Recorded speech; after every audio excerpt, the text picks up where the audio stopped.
नमस्कार साथियों, मैं फाइनेंशियल लाइफ कोच विनय। मैं आज बच्चों पे वीडियो बनाने चल रहा हूँ। मेरे क्लाइंट हमेशा मुझसे पूछते हैं कि बच्चों के लिए कोई बढ़िया स्कीम बताइए, बच्चों के लिए निवेश का सबसे बेहतर विकल्प क्या होना चाहिए। क्योंकि बच्चा हर व्यक्ति की लाइफ में एक बहुत इमोशनल पॉइंट होता है। जब कोई व्यक्ति माता पिता बनता है, कोई भी कपल माता पिता बनता है, तो वो उसके जीवन का सबसे महत्वपूर्ण दिन होता है। और अपने बच्चों के लिए हर व्यक्ति बेहतर करना चाहता है। और इस प्रश्न के लिए मैं कई दिन से सोच रहा था कि कुछ न कुछ लोगों को बताऊं जो बेहतर हो। तो मैंने सोचा मैं सबके पास तो पहुंच नहीं सकता हूं, इसलिए वीडियो के माध्यम से मैं लोगों को बता सकूं कि आप अपने बच्चों के लिए निवेश कैसे करें। और उसके साथ साथ मैं फर्स्ट बर्थडे सेलिब्रेशन का भी एक प्रोसेस बताऊंगा। दोस्तों, मैं अक्सर सभी लोगों से कहता हूं कि इन्वेस्टमेंट में हमें ये देखना चाहिए कि हम कितनी अर्ली बचत करना शुरू करें। बच्चों के पॉइंट ऑफ व्यू से अगर हम बात करें तो हमारे पास अगर न्यू बॉर्न बेबी है, साल 2 साल का बेबी है, तो मेरे पास एक लंबी अवधि मिल जाती है निवेश करने के लिए। बच्चों के लिए एक अच्छा विकल्प चुनने का मेरे पास मौका होता है। क्योंकि पैसा कहीं जादू से नहीं बढ़ता है, पैसा कंपाउंड इंटरेस्ट से बढ़ता है। हम जितनी अर्ली एज में अपने बच्चे के लिए निवेश कर देंगे उतना बेहतर होता है। आइंस्टीन ने भी कहा है कि चक्रवृद्धि ब्याज विश्व का 8वां अजूबा है। तो बच्चों के केस में हमारे पास 20 से 25 साल का एक लंबा समय मिलता है। अगर हम बच्चे के प्रथम बर्थडे पे या बच्चे के बार्न होने के समय ही कुछ पैसा निवेश कर दें, बहुत थोड़ा अमाउंट अगर हम निवेश भी कर दें, तो भी हमारे पास बहुत अधिक पैसा आ सकता है, बशर्ते अगर हम सही विकल्प चुने तो मैं उसके बारे में थोड़ा बताना चाहूँगा कि हम बच्चों के लिए विकल्प कौन सा चुनें। अगर प्रथम बर्थडे पे ही हम अपने बच्चे के लिए म्यूचुअल फंड का के एग्रेसिव स्कीम में, किसी भी एग्रेसिव स्कीम में 21,000 रुपये एक बार जमा कर दें, केवल 21,000 रुपये, तो 21वें बर्थडे पे अगर हम उस पैसे को देखें या विड्रा करेंगे तो आपके पास लगभग 10 लाख रुपए होंगे। केवल एक बार मैं निवेश करने की बात कर रहा हूं। केवल एक बार आप बच्चे के प्रथम बर्थडे पे या जन्म के जस्ट बाद आप केवल 21,000 रुपये एक बार जमा कर दें। विकल्प आपका जो होगा वो म्यूचुअल फंड की एग्रेसिव स्कीम होनी चाहिए। Aggressive scheme means mid cap या स्मॉल कैप का पोर्टफोलियो आप चुने और एक बार आप निवेश करके छोड़ दें। आपके पास 21वें बर्थडे पे कम से कम 10 लाख रुपए हो।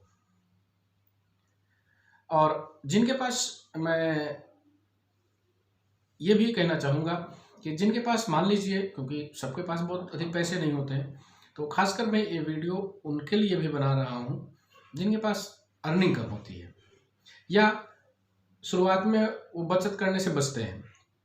तो बच्चों का बर्थडे कैसे मनाऊं, मैं उसके रिगार्डिंग आपको बताना चाहता हूं। थोड़ा सा डिफरेंट आपको करना पड़ेगा, लेकिन दोस्तों अगर आप इस काम को करते हैं तो आपके बच्चे के पास जरूरत पे पैसा जरूर रहेगा।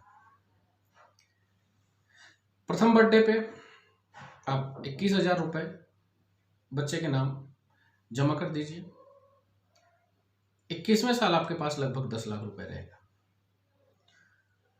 जिनके पास अमाउंट नहीं हो पाती है इतनी बड़ी, क्योंकि समाज में हर तरह के लोग हैं, तो प्रथम बर्थडे तो हर व्यक्ति मनाता है, हर व्यक्ति की शौक होती है कि हम अपने बच्चे का बर्थडे मनाएं। तो हमारा एक रिक्वेस्ट है कि आप बर्थडे में चाहे 2 लोगों को निमंत्रित कीजिए और चाहे 100 लोगों को निमंत्रित कीजिए। अब वो समय आ गया है कि लोग बर्थडे में गिफ्ट लेके तो जाते हैं, लेकिन उस गिफ्ट का यूज नहीं होता है। खिलौने फेंक दिया जाता है, 2-4 दिन चलता है, फेंक दिया जाता है।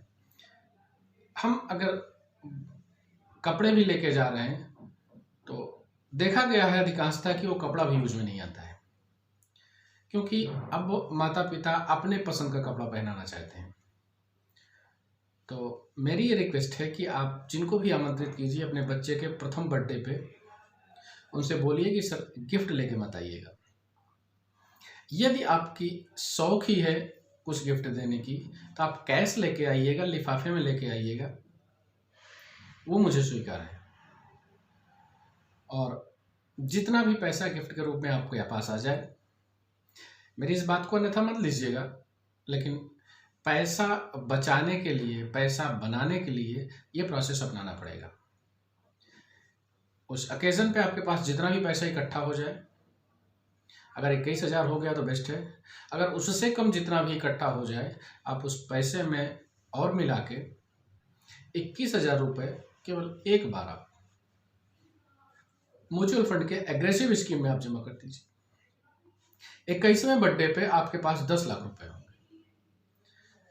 जिनके पास इससे अधिक पैसा है, सेविंग की कैपेसिटी है, मैं उनके लिए अमाउंट की बात नहीं करूंगा। वो जितना भी मैक्सिमम निवेश करना चाहें, एक बार प्रथम बर्थडे पे या उसके पहले बच्चे के नाम से निवेश कर दें। 20 साल से 25 साल का जो हमारे पास टाइम होता है, उसमें पैसा इतना अधिक ग्रोथ करेगा कि आप उम्मीद नहीं कर सकते हैं। दूसरा तरीका म्यूचुअल फंड में है। आप मंथली अगर सेविंग करना चाहते हैं तो बर्थ के प्रथम ईयर में ही आप उस बच्चे के नाम से SIP शुरू कर दें। सिस्टमेटिक इन्वेस्टमेंट प्लान का मेरा वीडियो कई बार मैं बता चुका हूँ। निवेश का सबसे बेहतर विकल्प है हम मंथली छोटी छोटी सेविंग्स करते चलें। SIP ग्रुप में अगर हम करते चलते हैं तो उसका भी रिटर्न 20 से 22 सालों में बहुत अधिक होता है। अभी मेरा पिछला भी वीडियो था जिसमें मैंने बताया था कि एक फंड, पार्टिकुलर फंड है जो केवल 2,000 की SIP में, मंथली SIP में 25 सालों में 1,77,00,000 रुपए का फंड वैल्यू तैयार किया। तो उसी तरह से अगर हम 1,000 रुपये महीने की भी SIP अपने बेबी के नाम करते हैं और केवल 21 साल तक लेके चलते हैं, तो मेरे पास लगभग 25 से 30 लाख रुपए की फंड वैल्यू तैयार हो जाएगी।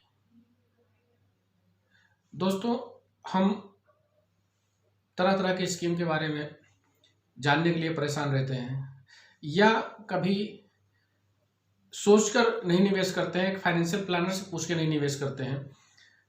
अपने बच्चे के लिए तो हम बहुत कुछ करना चाहते हैं, लेकिन वास्तव में एक्सपर्ट के पास नहीं जाते हैं। और इन्वेस्टमेंट एक ऐसी चीज़ है कि जिसको हम हड़बड़ा के हमें नहीं करनी चाहिए, अचानक से नहीं करनी चाहिए। बहुत सोच समझ कर प्लानिंग करके करना चाहिए, क्योंकि आप जो भी निवेश कर रहे हैं, निवेश करने का मतलब ये होता है कि आप अपने भविष्य को परचेज कर रहे हैं। भविष्य के से कहीं से भी किसी भी स्तर पे समझौता नहीं करना चाहिए। और यदि हम माता पिता बन गए हैं तो हमारी नैतिक और सामाजिक दोनों जिम्मेदारी बनती है कि अपने बच्चे के लिए, अच्छे भविष्य के लिए, अच्छे शिक्षा के लिए हमें कुछ न कुछ बचत करने की आदत डालनी पड़ेगी। अधिकांशतः लोग परेशान इसलिए होते हैं कि वो सही समय पे सोचते नहीं हैं। कई बार हमसे लोग कहते हैं कि सर हमारे पास पैसा नहीं हो पाता, तो मैं इस बात को मानता हूं कि पूरी तरह से कि वो झूठ बोलते हैं। कम से कम 100 रुपये, 200 रुपये भी तो हम बचा सकते हैं। कोई अगर कहे कि मेरे पास 100-200 रुपये भी बचाने के लिए नहीं है तो वो झूठ बोल रहा है। ये कहीं नहीं है कि आप 1,000 रुपये या लाख रुपए ही बचाएं। आप छोटी से छोटी भी अमाउंट बचत करने की आदत डाल लीजिए और रेगुलर एक सही फंड चुन के रेगुलर आप चलते चलिए।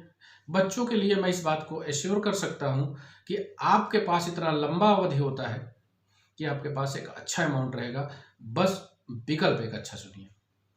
आज के समय में आप सभी लोग जानते हैं कि शिक्षा हो या हमारे जो सामाजिक दायित्व हैं, शादी है, आज के समय में बहुत अधिक पैसे खर्चे होते हैं।